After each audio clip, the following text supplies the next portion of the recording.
As the Common Application opens for the 2026 to 27 academic year, the parents are definitely not all right. The cost of college is skyrocketing again, and many families are being squeezed harder to cover tuition and living expenses. That average annual cost of college that parents reported paying in 2024 was $30,837, including room and board, according to student loan servicer Sallie Mae's annual How America Pays for College survey, which has been compiling this data since 2009. This is different than the list price, which can be up to $100,000 a year now. That's a rise of 9% over last year, and is back just above pre-pandemic pricing levels.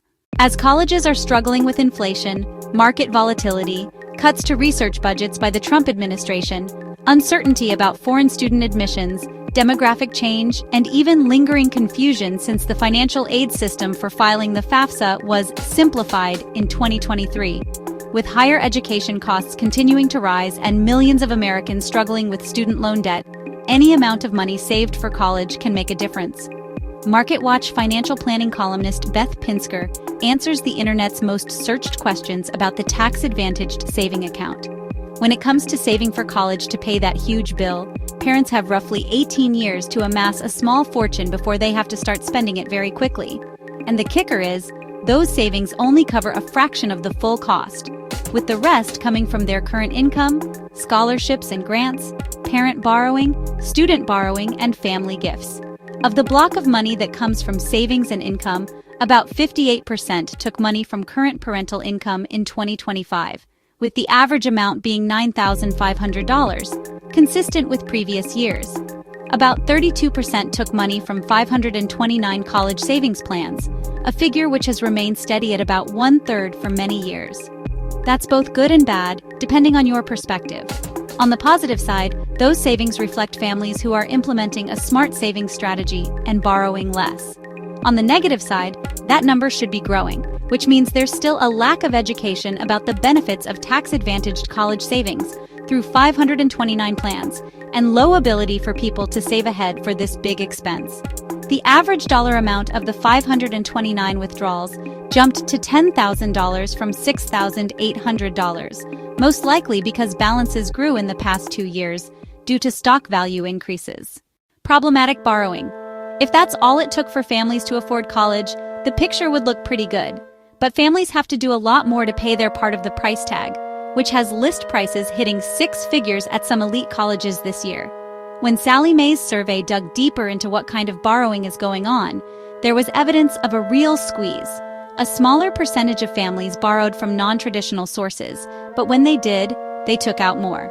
For instance, 6% took home equity loans or lines of credit in 2025, compared with 10% in 2024, but the average amount this year was $5,800, a jump of 100% over last year's average of $2,800.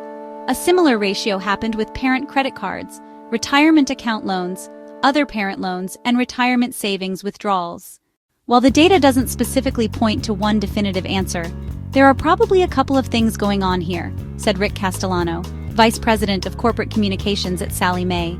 It likely reflects a combination of market performance, rising home values, expanded savings flexibility, and the continued importance families place on investing in higher education.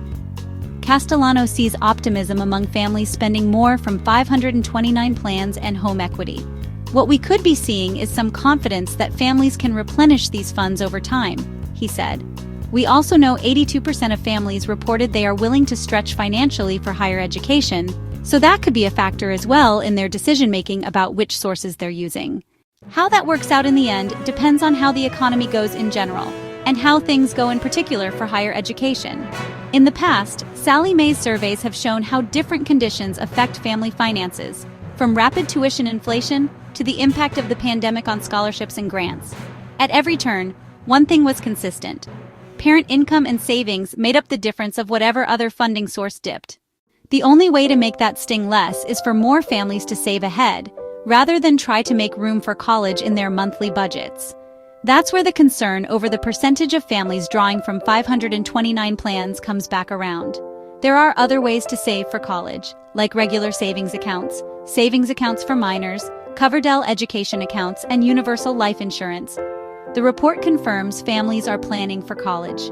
In fact, those with a full plan to pay remains at an all-time high at 59% of families. But planning should also include consideration of indexed universal life policies that students can use for college or other purposes. It's the better way to pay for college over 529 plans. Ask college planning professionals how we can help you set up your college savings plan.